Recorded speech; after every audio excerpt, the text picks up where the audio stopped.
आंबो थांगासिनो दं लोगोफोर बे बेसे गोजानाव लिंलां आंबो थांगोन जोबोद खुसिया मोनो जाहैदों थारमाने बे जायगायाव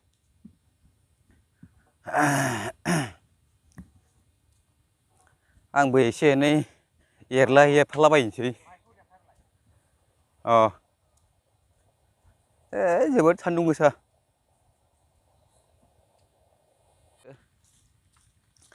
टमेट'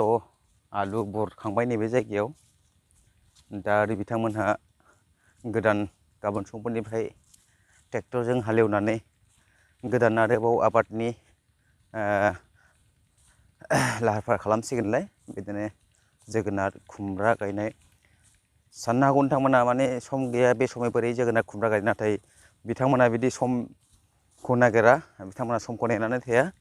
जेब्लानाखि टाइम मोनो अब्लानाखि मोनो बिथांमोनहा आबाद खालामो आरो जोबोद मोजां बिथांमोनहा आबाद खालामनो मोजां मोनो आबादनि थाखाय जोबोद बिथांमोना खस्थ' खालामो आरो मोनफ्रोमबो दानावनो जिरायनाय गैया आबाद मावनायाव बिथांमोनहा आरो बिथांमोनहा मेंनो रोङै बर' मावथि बिथांमोनहा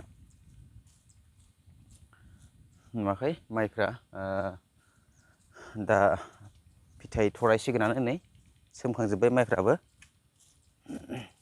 जोबोद मोजां जादों माइफ्रा नायदो जोबोद मोजां माइ जादों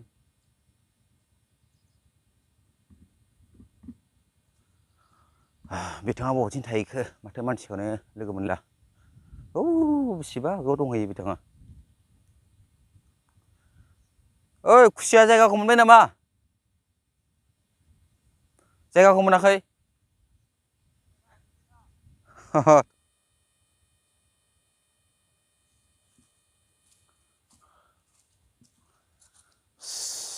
सय-7 केजि जानाय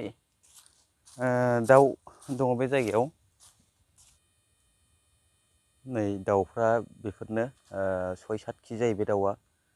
गोजाननिफ्रायसो लानाय जादों लोगोफोर खाथियाव लानो मोनाखै माने एकदम खेबां मोनलै खाथियाव थांबा बिनायाव दा फिसा नुदों माने जोबोद गिदिर बे दाउआ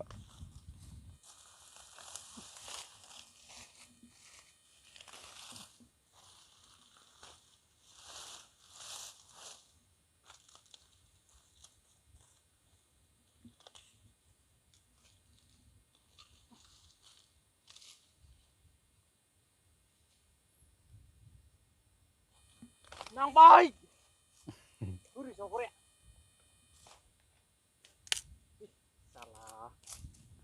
मोनमारबाय खोमा बिथाङा जोबोद हाखु दाखु जाथारबाय हनै लोगोफोर मोनबाय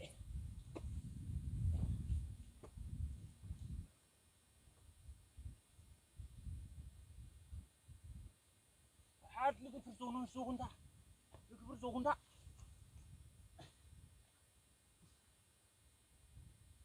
बिथाङा बरनबायानो नायदो गोदैथार नै बुथार आरो मासे दं